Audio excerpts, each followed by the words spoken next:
আসসালামু আলাইকুম ওয়া রাহমাতুল্লাহি ওয়া বারাকাতুহু। সম্মানিত মুসলিম ভাই বোনেরা, রাসূল সাল্লাল্লাহু আলাইহি সাল্লামের প্রতি দুরূদ পাঠ করতে হবে। বিশেষ করে শুক্রবার তো আরও বেশি। এই দুরূদ পাঠের ফজিলত বিস্তারভাবে আমি একদিন বলেছিলাম। অনেকগুলো ফজিলত আমি একসাথে বলেছিলাম। তো দুরূদ পাঠ করলে কি হয়? আল্লাহ রাসূল সাল্লাল্লাহু আলাইহি সাল্লামের প্রতি বেশি বেশি দুরূদ পাঠ করলে কি উপকার? আসুন আমরা এ বিষয়ে একটা হাদিস থেকে আজকে আমরা জেনে নিই, রাসূলের প্রতি দুরূদ পাঠ করলে উপকারটা কি।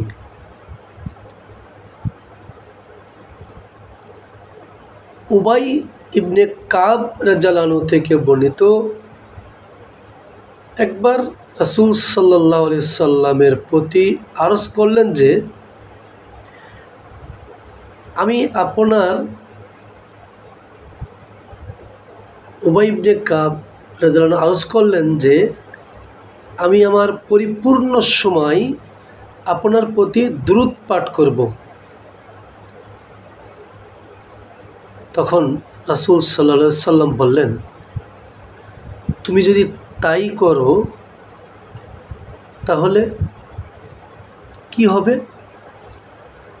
তাহলে তোমার সকল চিন্তা ও বিপদ দূর করা হবে। সুবহানাল্লাহ। আল্লাহ রাসূল সাল্লাল্লাহু আলাইহি সাল্লাম বললেন, উবাই ইবনে কাব, তুমি যদি সর্বাবস্থায় পরিপূর্ণ সময়ে আমার প্রতি দুরূদ পাঠ করো তাহলে কি হবে?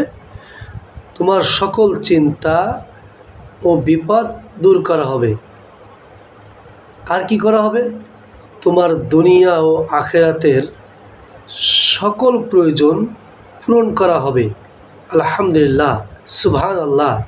আর কি চাওয়ার আছে? রাসূল বললেন, তোমার দুনিয়া ও আখিরাতের সকল প্রয়োজন পূরণ করা হবে এবং তোমার সকল গুনাহ ক্ষমা করা হবে। আলহামদুলিল্লাহ। তাই আমরা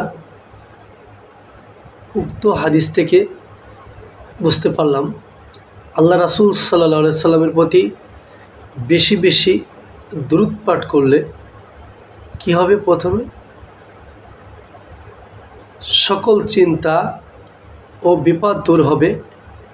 2, দুনিয়া ও আখিরাতের সকল প্রয়োজন পূরণ হবে। 3, রাসূল বললেন তোমার সকল গুনাহ ক্ষমা করা হবে। আল্লাহ রাব্বুল আলামিন আমাদেরকে বেশি বেশি করে রাসূলের প্রতি দুরূদ পাঠ করার তৌফিক দান করুন, আমিন।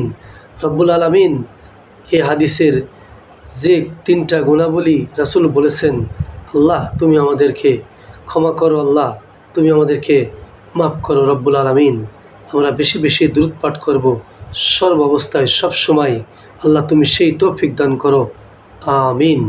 হাদিসটি তিরমিজি 2465, নাসাই 1297 নম্বর হাদিস।